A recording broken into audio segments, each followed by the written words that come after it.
Hey guys, how's it going? It's Al. I'm going to talk about the Thursday night football game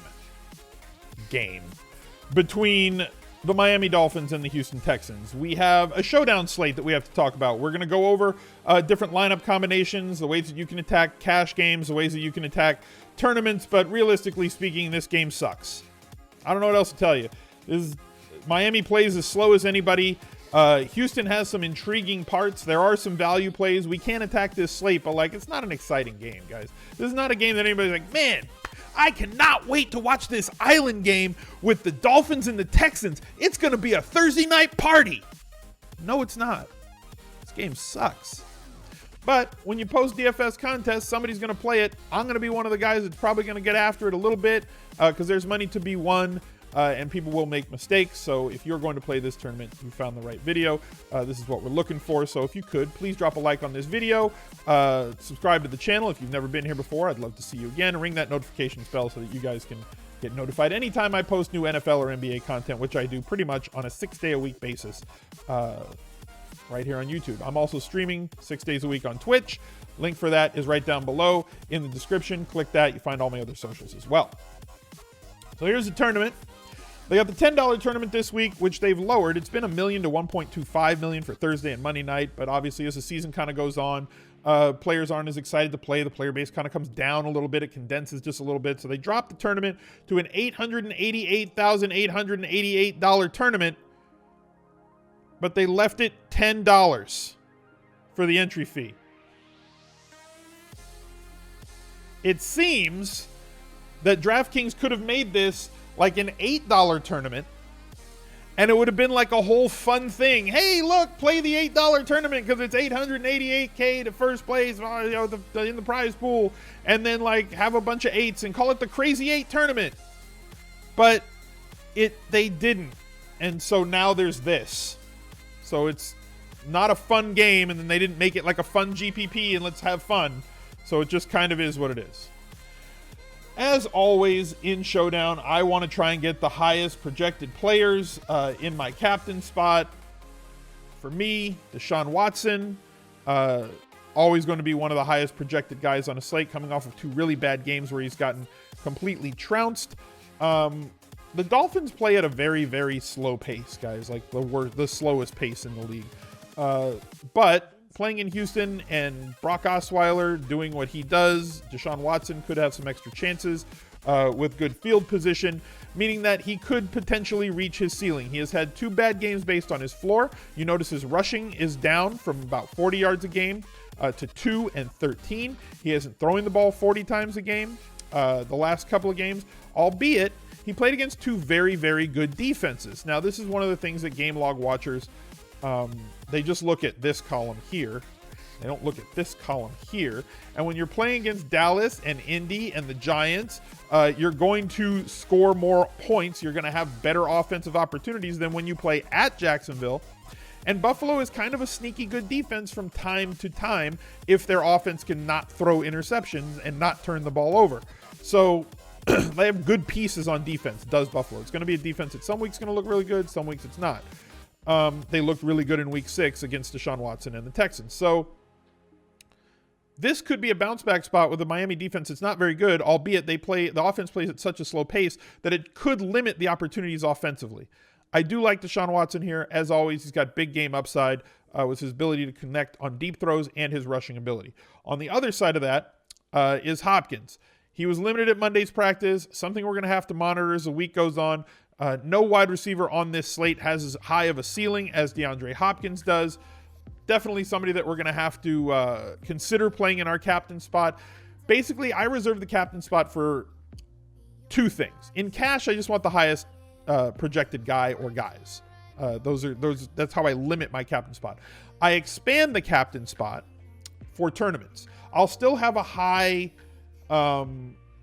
percentage of the top plays, the top rated plays, the top projected net projection plays in my captain spot in tournaments, but I'll also sprinkle in other guys, players that have 1-2 touchdown potential, guys like Brock Osweiler. We saw it with Eli Manning last night, right? Not somebody that I was going to have a lot of in my captain spot, but I had a little bit, and he almost had 400 yards albeit they didn't score touchdowns, right? But you want to have players that have big time upside. If we liked all the receivers for the Giants in the Monday night game, you have to consider that if you think they're going to have big games, then the quarterback could also have a big game.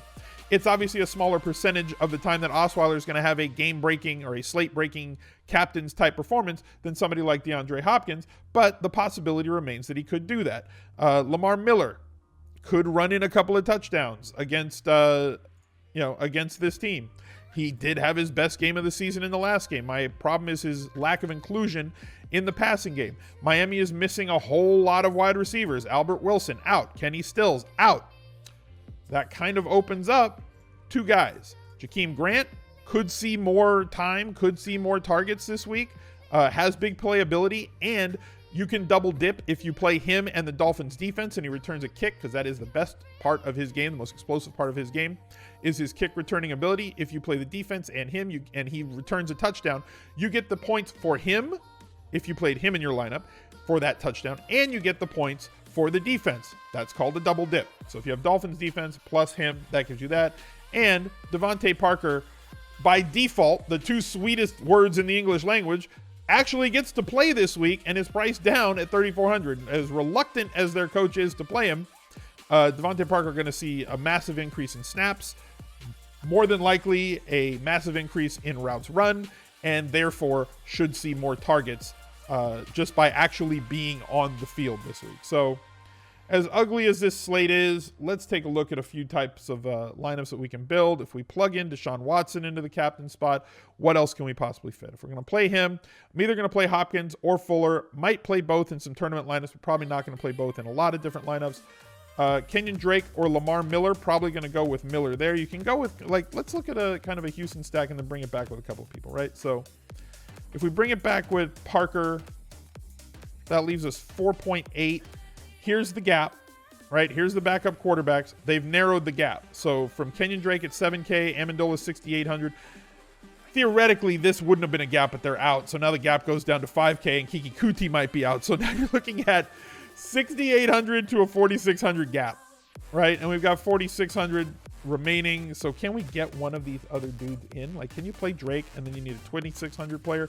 Nick O'Leary caught a touchdown against Chicago. I made what I thought was a pretty sharp joke. Y'all didn't get it. That's on you. That was a damn good joke. Alfred Blue, probably not going to play him and Miller in the same lineup. We're going to have to find a backup wide receiver for if Kuti is out. Somebody's going to play the third wide receiver role for Houston, whether that's going to be Vincent Smith, whether that's going to be Tyler Ervin. Not Tyler Ervin. Where's the running back? Sammy Coates. There we go. No hands, but at least gets deep. Dude can get open. If he can catch a deep pass, he might be able to reach value, obviously, with one catch. It's going to be a salary leftover slate because of that massive gap, right? If we go cheap at captain, play somebody like Devontae Parker, that kind of opens up a lot of different things now. Now you can go Hopkins, Watkins, Fuller.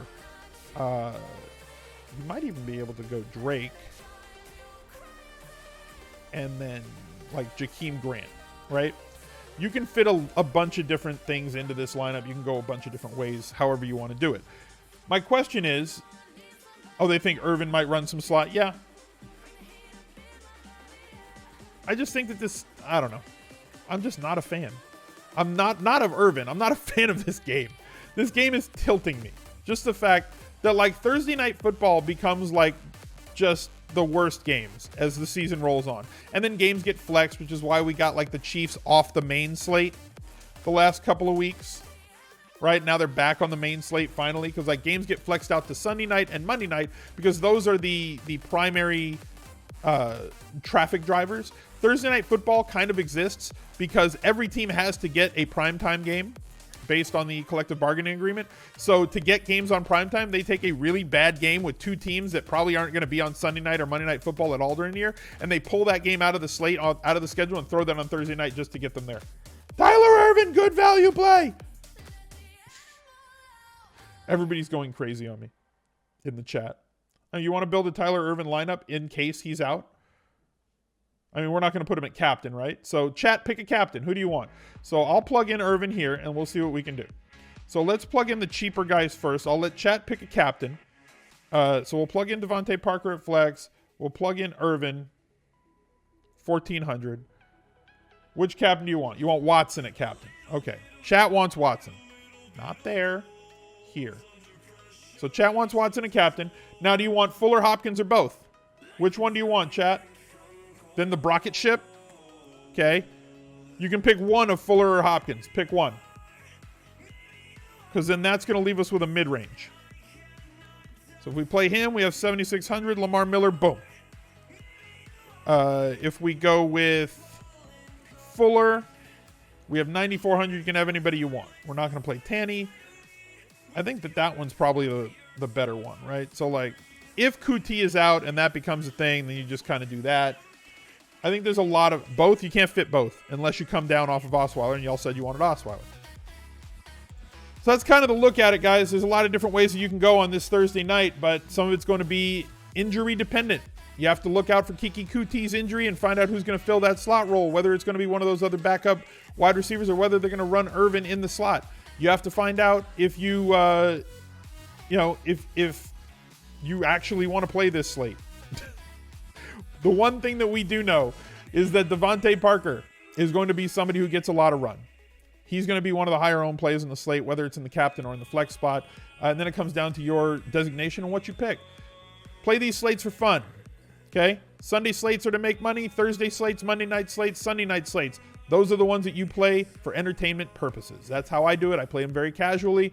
I would suggest you do the same. A lot more variance in the single game showdown slates than on a full game slate. The more opportunities you have, the more opportunities you have to leverage the field, to leverage ownership. You don't really have that possibility on a single game slate unless you're going completely off the charts with somebody that you think is going to play like 60-70% of the snaps that's priced at 1,200 or down. It happens, and sometimes you get opportunities like Aldrick Robinson, who played 7 snaps and caught 2 touchdowns, or Baker Mayfield, who comes off the bench. Much harder to leverage a slate with a guy that plays 7 snaps or a guy that's coming off the bench and isn't slated as a starting quarterback to win tournaments on those nights. Is it necessary to have them in your lineups to win those nights? Yes. Is it highly predictable? No. I tend to stay to the highly predictable stuff.